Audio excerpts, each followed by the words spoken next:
మహోన్నత భారతదేశానికి యుగ పురుషుడిగా వికసిత్ భారత్ మహాసంకల్పానికి దూరదృష్టి గల రూపకర్తగా ధర్మాన్ని, భారతీయ శాశ్వత నాగరికత విలువలను పరిరక్షించడంలో ఆచంచల నిబద్ధతను కనపరుస్తూ తన దూరదృష్టి గల నాయకత్వంలో 140 కోట్ల భారతీయుల ఆశయాలకు నూతన స్ఫూర్తినిచ్చి దేశాన్ని అపూర్వ ప్రగతి పథంలో వేగంగా ముందుకు నడిపిస్తూ ఆత్మనిర్భరత స్ఫూర్తిని, జాతి గొప్పతనాన్ని మరింత బలోపేతం చేసి ప్రపంచ వేదికపై భారతదేశాన్ని ఆత్మవిశ్వాసంతో కూడిన గౌరవప్రదమైన స్థానం నిలబెట్టిన మన గౌరవ ప్రధానమంత్రి శ్రీ నరేంద్ర మోదీ గారికి మన రాష్ట్ర ప్రజలందరి తరపున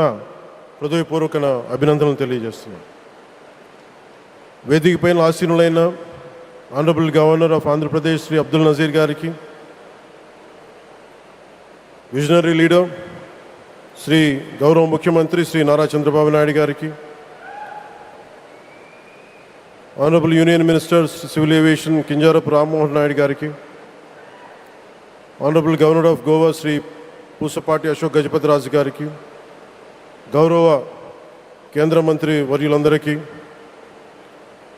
సోదర సమానులు శ్రీ నారా లోకేష్ గారికి, ఈ కార్యక్రమానికి విచ్చేసిన గౌరవ మంత్రివర్యులు, పార్లమెంట్ సభ్యులు, శాసనమండలి సభ్యులు, శాసనసభ్యులు, విశిష్ట అతిథులు, ప్రజాప్రతినిధులు, ప్రభుత్వ అధికారులు, మీడియా మిత్రులకి అందరికీ, భారీ సంఖ్యలో విచ్చేసిన ప్రజలందరికీ, అలాగే ఈ వేడుకను వివిధ మాధ్యమాల ద్వారా వీక్షిస్తున్న ఆంధ్రప్రదేశ్ ప్రజలందరికీ, దేశ విదేశాల్లో ఉన్న భారతీయులందరికీ నా హృదయపూర్వక నమస్కారాలు తెలియజేస్తున్నాను.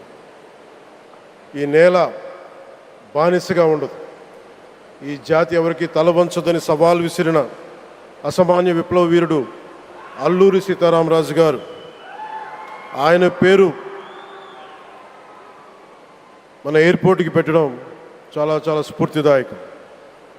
As we dedicate this airport to the people, one thought comes to my mind. Alluri స్ఫూర్తి రెక్కలపై ప్రపంచాన్ని చేరే Andhra Pradesh. Rooted in Alluri's ideals and driven by the aspirations of our people, Andhra Pradesh is ready to soar to greater heights. ఈరోజు మన గౌరవ ప్రధానమంత్రి శ్రీ నరేంద్ర మోదీ గారి చేతుల మీదుగా అల్లూరి సీతారామరాజు అంతర్జాతీయ విమానాశ్రయానికి, జాతికి దీనిని అంకితం చేయటం ఆంధ్రప్రదేశ్ అభివృద్ధి ప్రస్థానంలో ఒక నూతన అధ్యాయానికి నాంది పలుకుతుంది. మోదీ గారి నాయకత్వంలో ఈరోజు 17,435 కోట్ల విలువైన అభివృద్ధి కార్యక్రమాలు ప్రజలకి అంకితం కావడం, అలాగే national highway projects, energy infrastructure ప్రాజెక్టులో ప్రారంభోత్సవాలు, శంకుస్థాపనలు జరగడం మన రాష్ట్ర అభివృద్ధిలో చాలా కీలకమైన ఘట్టం. ఈ ప్రాజెక్ట్స్ కనెక్టివిటీని బలోపేతం చేయడం కాదు, ఎనర్జీ సెక్యూరిటీని పెంచి ఇండస్ట్రియల్ గ్రోత్స్కి మరింత వేగాన్ని అందించి యువతకి ఉపాధి అవకాశాలు మెరుగుపరిచి ఆంధ్రప్రదేశ్ని మరింత వేగంగా అభివృద్ధి పదంలో ముందుకు నడిపిస్తాయి. ఒక దేశం కేవలం ప్రకటనలతో అభివృద్ధి చెందదు, ప్రజల కలల సాకారం అయ్యే మౌలిక సదుపాయాలతో అభివృద్ధి చెందుతుంది. So honourable Modi ji, your vision of Viksit Bharat and Atmanirbhar Bharat is transforming the nation across every sector, from highways to railways, from ports to airports, from digital infrastructure to defense, manufacturing and renewable energy. చరిత్ర కేవలం మన నిర్మించిన కట్టడాలను మాత్రమే గుర్తుంచుకోదు, వాటి ద్వారా నిర్మితమైన భవిష్యత్తుని గుర్తుంచుకుంటుంది. ఈ విషయం మీ నాయకత్వంలో ఆంధ్రప్రదేశ్కి లభిస్తున్న అభివృద్ధిలో చాలా చాలా స్పష్టంగా కనిపిస్తూ ఉంది. ఇదివరకే విశాఖపట్నంలో 2 లక్షల కోట్ల పైగా పెట్టుబడులు, అందులో ఎన్టీపీసీ గ్రీన్ హైడ్రోజన్ హబ్, జాతీయ రహదారులు, రైల్వే ప్రాజెక్టులు, అలాగే అమరావతి కోసం 50,000 కోట్ల పెట్టుబడులు, రాయలసీమ అభివృద్ధికి 13,400 కోట్ల ప్రాజెక్టులు మన రాష్ట్ర అభివృద్ధికి బలమైన పునాది వేస్తున్నాయి. South Coast railway zone at Visakhapatnam ఏర్పాటు ద్వారా ఆంధ్రప్రదేశ్ ప్రజల చిరకాల ఆకాంక్షను సాకారం చేస్తుంది. ఈ కార్యక్రమాలు మరిన్ని పెట్టుబడులు ఆకర్షించడంతో పాటు ప్రత్యక్షంగా పరోక్షంగా 20 లక్షల పైగా ఉపాధి అవకాశాలను సృష్టించి స్టేట్ ఇన్ఫ్రాస్ట్రక్చర్ని మరింత బలోపేతం చేస్తూ ఆర్థికాభివృద్ధికి మరింత బలాన్ని అందిస్తున్నాయి. అలాగే గౌరవ చంద్రబాబు నాయుడు గారి నాయకత్వంలో, ఆయన మార్గదర్శకత్వంలో, వారి నాయకత్వంలో ఆంధ్రప్రదేశ్ దేశంలోని అగ్రగామి రాష్ట్రంగా అవతరిస్తూ ఉంది. ప్రత్యేకించి ఈ విమానాశ్రయానికి అల్లూరి సీతారామరాజు గారి పేరు పెట్టడం ఆ మహావీరుడికి నివాళి మాత్రమే కాదు, ఆయన ఆశయాలను, ఆయన స్ఫూర్తిని భావితరాలకు అందించే చాలా చాలా గొప్ప నిర్ణయం. జి మల్లికార్జునరావు గారు, జిఎంఆర్, అందరూ ప్రేమగా పిలుచుకున్న జిఎంఆర్ గారు, వారు దీన్ని కట్టడం శ్రీకాకుళం జిల్లా నుంచి వచ్చి, రాజాం నుంచి వచ్చి శ్రీకాకుళం వెనుకబాటుతనానికి ఆయన కృషిని ట్రస్టుల ద్వారా అందిస్తూ ఆయన నేతృత్వంలో, ఆయన నాయకత్వంలో ఎయిర్పోర్ట్ నిర్మించడం మనందరికీ చాలా చాలా గర్వకారణం. ఈ సందర్భంగా మనందరం ఒక నిర్ణయం తీసుకోవాలి. పండ్లున్న చెట్టుకే రాళ్ళు వేస్తారంట. కష్టపడే కుటుంబ సభ్యుడు, తండ్రి కావచ్చు, పెద్ద కొడుకు కావచ్చు, అందరూ అతని మీద పడతారు. నువ్వు ఎక్కువ కష్టపడు, ఎక్కువ తిట్లు తింటావు. అలాంటిది మనం ఎలాంటి పరిస్థితుల నుంచి వచ్చాం? భారతదేశం ఒక పరిస్థితిలో బంగారాన్ని కూడా తాకట్టు పెట్టుకునే పరిస్థితి వచ్చింది. అలాంటి పరిస్థితుల నుంచి దశాబ్దం పైనుంచి మూడోసారి ప్రధానమంత్రిగా ఆయన ఈ రోజున మన దేశాన్ని నడిపిస్తూ ఉన్నారు. అలాంటి ప్రధానమంత్రిని చాలామంది ఆయన మీద మాట్లాడుతూ ఉంటే, ఆయన్ని అనకూడని మాట్లాడుతూ ఉంటే నా గుండె కదిలించేసింది, నా కన్నీళ్ళు వచ్చినాయి, బాధ వచ్చింది. దేశం కోసం కష్టపడే వారికి చివరికి మనం ఇచ్చేదే. కొత్త తరానికి ఏం తెలుసు? ఆయన పడ్డ కష్టం.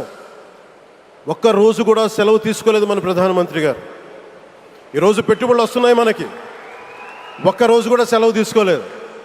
శత్రు దేశాలు, మన అభివృద్ధికి ఈర్ష్యపడే పశ్చిమ దేశాలు, వీటన్నిటినీ తట్టుకొని ఒకవైపు విదేశాల్లో ఉండే శత్రువులతో పోరాడాలి, దేశాన్ని అభివృద్ధి పదంలో తీసుకెళ్దామంటే అంతర్గత శత్రువులతో పోరాడాలి. అలాంటి వ్యక్తికి మనం ఇవ్వగలిగేది కేవలం మేమున్నాం మీ వెంట, మీ మీద మాట పడితే అది మా మీద పడ్డట్టే, అదే మన వారికి ఇవ్వాల్సింది. నిజంగా ఆయన జంతర్ మంత్రులు అన్ని మాట్లాడుతూ ఉంటే నేను ఈ రోజున ప్రధానమంత్రి గారికి ఒకటే ఇస్తున్నాను, మిమ్మల్ని కొట్టే నాయకుడు లేడు ఈ భారతదేశంలో, రాబోడు. కానీ మీరు పడ్డ శ్రమ, మీరు పడ్డ కష్టం ఎవరు తీసుకోలేరు. ఎన్ని బాధలు పడ్డా, ఎన్ని దెబ్బలు తిన్నా ఈరోజు మనం గర్వంగా చెప్పుకుంటున్నాం. మన ఉత్తరాంధ్రకి ఎయిర్పోర్ట్లు వచ్చినాయి, ఇన్ని లక్షల పెట్టుబడులు వచ్చింది ఆంధ్రప్రదేశ్కి. కానీ ఇవన్నీ తట్టుకొని చెయ్యాలి అంటే 144 కోట్ల తాలూకు ప్రజల ఆకాంక్షల్ని ఎంతోమంది వెనక్కి లాగుతున్నా, ఒకళ్ళు ముందుకు తీసుకెళ్లాలంటే ఎంతమంది తిడుతున్నా, విమర్శిస్తున్నా తీసుకెళ్తున్నారంటే ఒకే ఒక్క నాయకుడు, ప్రధానమంత్రి శ్రీ నరేంద్ర మోదీ గారు. నేను ఎందుకు తపన పడ్డాను, నేను అలయన్స్ కోసం ఎందుకు తపన పడ్డాను, మీ నాయకత్వం మాకు కావాలి ఎందుకు తపన పడ్డానంటే, ఈరోజు ఎయిర్పోర్ట్ ఆపేశారు. ఒక చిన్నపాటి ఎర్ర బస్సు కూడా రాని చోట ఎయిర్పోర్ట్ అవసరం లేదన్న వ్యక్తులకి సమాధానం ఇదే.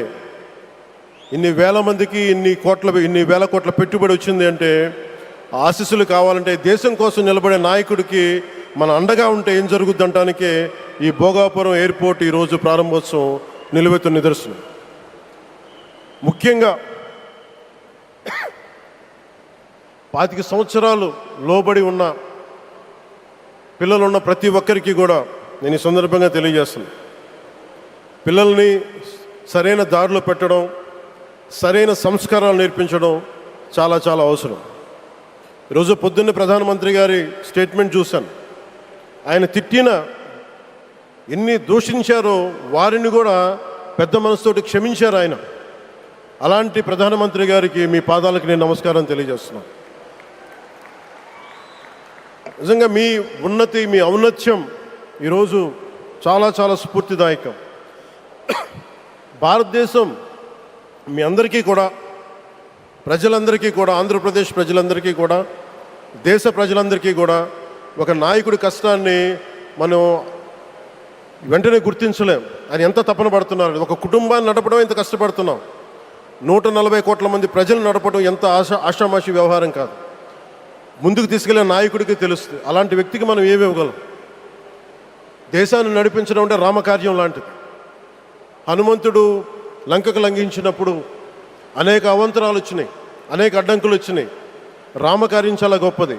అలాగే ఈరోజు ప్రధానమంత్రి గారు దేశాన్ని ముందుకు నడిపించేది బృహత్కార్యం, చాలా మహాకార్యం అది. అలాంటి వ్యక్తికి మనం ఇవ్వగలిగేది, హనుమంతుడికి మనం ఏమి ఇవ్వగలం?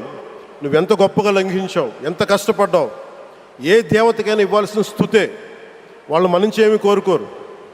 ఒక తల్లిదండ్రులకి మనం ఏం కోరుకోరు. అమ్మ నువ్వు మా కోసం కష్టపడ్డావు, నాన్న నువ్వు మా కోసం కష్టపడ్డావు అని.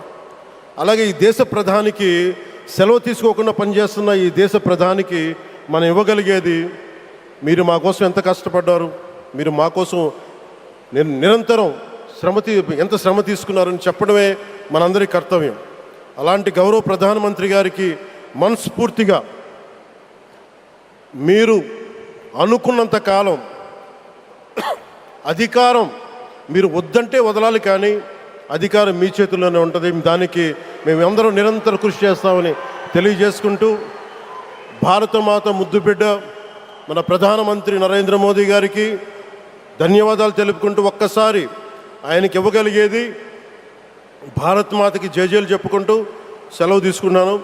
భారత్ మాతాకి, గౌరవ ప్రధానమంత్రి గారికి మరోమారు ధన్యవాదాలు తెలుపుకుంటూ, మీ ఆశీస్సులు మా అందరికీ కావాలి, రాష్ట్రానికి కావాలని తెలియజేసుకుని సెలవు తీసుకున్నాను. జై భారత్ అండ్ జై హింద్.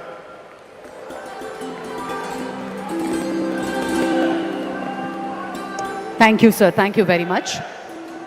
దూరదృష్టి, మౌలిక వసతుల అభివృద్ధి, పెట్టుబడుల ఆకర్షణ, ఈ 3 అంశాల చుట్టూనే వారి దృక్పథం దృఢంగా సాగుతోంది.